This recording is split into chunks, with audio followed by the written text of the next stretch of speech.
Overtime and double time where they are work for my people right now. This is breaking news. Get this video to 1,000 likes, my people, alright? Now, it is with great sadness that me announce to you that Leoda Bradshaw has gotten bail. Yeah, Leoda Bradshaw, the longtime spouse, and the dropping accused charged with the dropping of Tashina Pattison and Saraya Palwell has now gotten bail. That are just one of the segments coming up in this video, my people, alright? Also, Mark Golding says that there is 12 labor rights that is involved allegedly in illicit enrichment, and they keep multiplying. You understand? He says that he vows to release the report within 24 hours. You understand? Audio will be provided for that in the segment also, my people. And we have also coming up in the segment more Cliff Hughes for you, right? As he now says that how can the People's National Party have a man of questionable background step on stage? Where were the PNPs? Where was the leader? Where were the senior members? Why they didn't stop him from walking on stage? How comes did they allow this? Manifest Mondays, my people, it's the final segment, alright? Subscribe to the channel, share the video, and leave a like on the video, my people. This are the final segment, right? I'm not tired for some face, but the work must continue. You understand? So what they are do it. Seeing? No, it's 9:30. You might get that video a little bit later, but you already know what going on. I will not go waste no time, my people. So with that being said, we're now going to take the stories in their relevant order.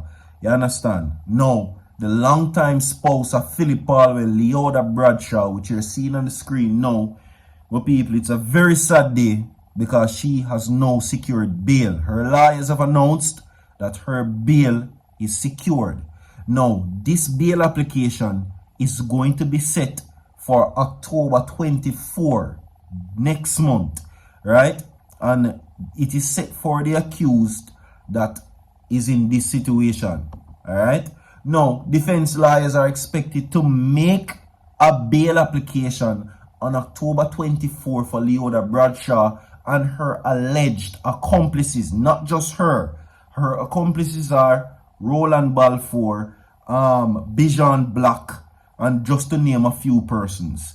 You understand? So, they are making bail for them on the 24th of October. Now, the defense is expected to make the bail application next month, the 24th, for the accomplices and Leoda Bradshaw implicated in the dropping of politician Philip Palwell's daughter, Saraya Palwell, and her mother, Tashina Pattison. Now, the date was scheduled when Bradshaw, her cousin, Roland Balfour, alleged triggerman David Smith, Bijan Black, appeared in the Home Circuit Court for a plea and case management hearing today. Now, the prosecution was also ordered to serve the settled indictment before the next sitting, at which time is expected that the Crown will receive the outstanding documents to Communications Forensics and Cybercrime Division's CFCD reports and a statement from a security company. Now, reports Bradshaw, who also shares a youth with Palwell, is charged with 2 counts of capital dropping, conspiracy to murder, and much more. Balfour is facing 2 counts of accessory before the fact and accessory before the fact as well. Alright? Now, Black is also charged with 2 counts of each, and those are conspiracies, and also facing additional firearm charges such as possession of a prohibited weapon, unauthorized possession of ammunition, and dealing in prohibited weapons. Now, while Smith is also charged with 2 counts of capital dropping and such. The 2 other men, Richard Brown and Roshane Miller, previously pleaded guilty to the crime and were both sentenced. Now, Saraya Palwell and her mother, 27-year-old Tashina Pattison, were taken from their home in Gilmore Drive, St. Andrew on September 9. Now, they were allegedly taken to East Kingston, Big Stone, and, well, them get burned up. Bradshaw is accused of contacting hitmen, contracting them for her cousins, and orchestrating a plan to take them away.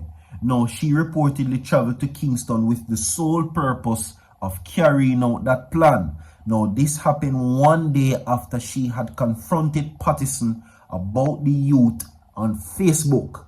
Now, attorney at law Tamika Harris says, and Shauna K.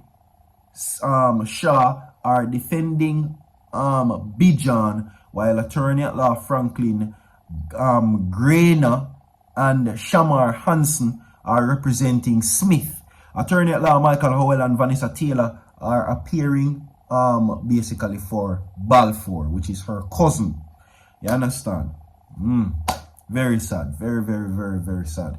Persons are now saying that this is a joke. Really, this is a joke.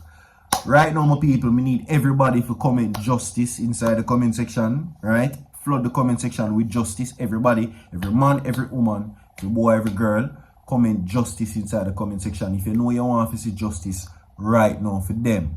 Alright? Moving on quickly, my people, right now. Well, what is going to happen now is this. Mark Golding vows to release the IC report within 24 hours if the People's National Party forms the next government election. Right? Or the next government, rather. Now, opposition leader Mark Golding vows to amend the law to expedite the release of reports from the Integrity Commission, IC, if his party forms the next government. We're going to play the audio for now. So, pay attention and listen to this, my people. Now we have a second Integrity Commission report on the Prime Minister sent to Parliament but not yet tabled for the public to see, with little bits of it being selectively leaked to JLP allied media houses. We will put a stop to such shenanigans. We will change the law so that all Integrity Commission reports must be published on Parliament's website within a short time, perhaps 24 hours of being sent to Parliament, so all Jamaicans can read those reports. The failure to disclose the identity of the so-called illicit 8 MPs who are under investigation by the Integrity Commission remains a festering sore, only made worse by the Prime Minister's gag order on his cabinet ministers and MPs speaking publicly on these matters. Comrades, I had to hurry up and say that a second time, because before we reach and finish here today, maybe it will move from 8 to 12, the way how the number of labor rights illicits seems to multiply like gremlins. Alright, so there you have it, my people. That was your opposition leader, Mark Golding. Alright?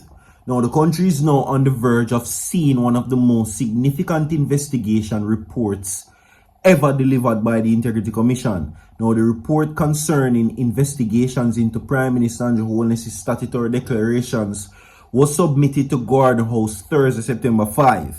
Right? That's 2 weeks before Parliament was set to officially resume tomorrow's September 17, right, sitting. Right? Nationwide News has reported aspects of the report which me share with you know already. Now, addressing a packed national arena on Sunday, Mr. Golding denounced the leak as unacceptable, currently publicizing a report from IC before it is tabled in Parliament is a violation of the Integrity Commission's Act, is what he says. Right? Now, moving forward to this. Now, the journalist Cliff Hughes, which me just shared previously, has had some very choice words about the welcoming of Vybz Kartel to the People's National Party conference, calling him a man of questionable character who is now being hailed as a hero. Now, a man of questionable character, my people, means that somebody who is suspicious, can be a criminal, somebody who is a thief, somebody who is a murderer, somebody overall who has been tried by the system or found guilty in any other way. A guilty person, so to speak, or so one would say. You understand? Zane? So when you hear a person say that is a man of questionable character, then you know it's nothing good. That is it, my people. Big up on yourself. Like and share the video. We have more to come. Don't go away. Stay tuned.